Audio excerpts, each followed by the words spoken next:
Hey there, language enthusiasts. Welcome back to the Fluent Exchange. I'm Daniel, and boy, do we have something fun for you today. Hi, everyone. It's Aaliyah here. Daniel, I've been itching to chat with you about this new English workbook that's been causing quite a stir. Wait, are you talking about the one focused on boosting conversational skills for pre-intermediate and intermediate learners? That's the one. I got my hands on it last week, and it's been on my mind ever since. Nice! As an English teacher, I'm always on the lookout for resources that actually engage students. So what did you think? Well, first off, I love that it's not just another dull grammar book. It dives into real life topics like food, jobs, traveling, friends, and family. Exactly, it's so relatable. Topics like fast food and shopping are things we all deal with every day. Right. Speaking of fast food, did you check out that unit? Oh, I did. And having been to over 50 countries, I can tell you fast food culture varies wildly around the world. Really? Tell me more. Well, for example, in Japan, fast food isn't just burgers and fries. They've got these amazing noodle shops that are considered fast food. Wow, that's fascinating. Yeah, and then there's street food in Thailand. Quick, cheap, and absolutely delicious. That makes me hungry just thinking about it. Same here. It's interesting how the workbook uses these topics to spark meaningful conversations, like whether we rely too much on convenience over nutrition. That's a good point. Do you think we're choosing convenience over health as a society? Honestly, I think so. With our busy lives, grabbing something quick often takes precedence over cooking a healthy meal. I can relate to that. But it's a bit worrying, isn't it? It is. And I appreciate that the workbook gets learners thinking about these real-world issues. Definitely. But I wonder if focusing on fast food might overshadow other important dietary conversations. Maybe, but you have to start somewhere, right? Plus, fast food is a topic everyone has some experience with. True. By the way, what did you think about the jobs unit? I found it pretty thorough. It doesn't just list jobs, but explores career choices and job market trends. Yeah, and as a freelancer, I really liked the section on essential skills needed for employment. It's not just about technical abilities anymore. Absolutely. Soft skills like communication and adaptability are so important. Actually, I wish they'd included more on entrepreneurship. You think so? Yes, not everyone is aiming for traditional employment these days, I hadn't thought about that.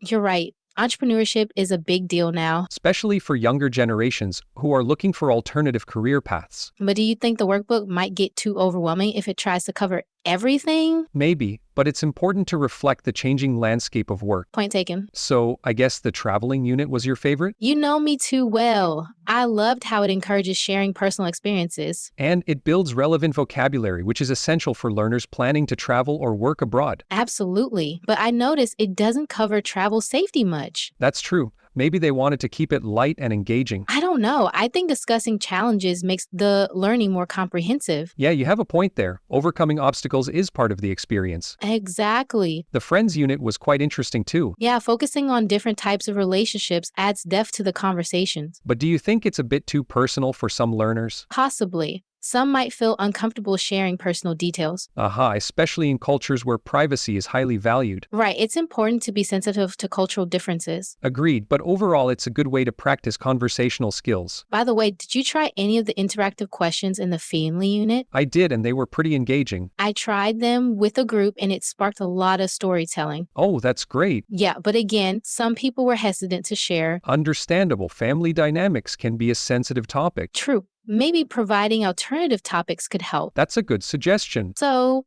what did you think about the shopping unit? I thought it was timely, especially with the rise of online shopping. Right, comparing traditional and online shopping habits is so relevant. Do you prefer one over the other? Honestly, I'm more of an online shopper. It's just so convenient. Really? I still enjoy the experience of going to a store. Really, Yes. There's something about physically seeing and touching items. I can see that. But for me, avoiding crowds is a big plus. Fair enough. Oh, in the free time unit, did you notice how it includes outdoor activities? Yes, it's not just about hobbies, but encourages discussing things like hiking and sports. I think that's fantastic for building a broader vocabulary. Definitely. It gets learners talking about what they love to do. But do you think it could have included more on creative hobbies? Perhaps, including arts and crafts could appeal to a wider audience. Right. Moving on, the home unit was quite compelling. Yeah, discussing different types of homes and living preferences. City versus countryside? That's always a fun debate. Indeed. Where do you stand on that? Well, with all my travels, I appreciate the tranquility of the countryside. Really? I prefer the buzz of the city, What draws you to it? the energy, the convenience, the diversity. I get that. But sometimes it's nice to escape the hustle and bustle. True, but I feel more at home amidst the chaos. Ah, that's the beauty of different perspectives. Exactly. So overall, the workbook aims to enhance spoken English fluency effectively. I agree. The variety of topics keeps learners engaged. But do you think it's suitable for self-study? The interactive nature seems more suited to a classroom setting. That's what I thought too. But with online communities, learners can find partners to practice with. Good point. Technology bridges that gap. Indeed, and the grammar practice is beneficial regardless. Absolutely, but I wish there were more emphasis on pronunciation. That's valid. Pronunciation is key in conversation. Maybe an accompanying audio component would help. That would be great. By the way, as a teacher, how would you incorporate this workbook into your classes? I'd use it to spark discussions and encourage active participation. That makes sense? But I'd also be mindful of topics that might be sensitive. That's responsible. So, any final thoughts on the workbook? I think it's a valuable resource, especially for those looking to improve their conversational skills. I concur.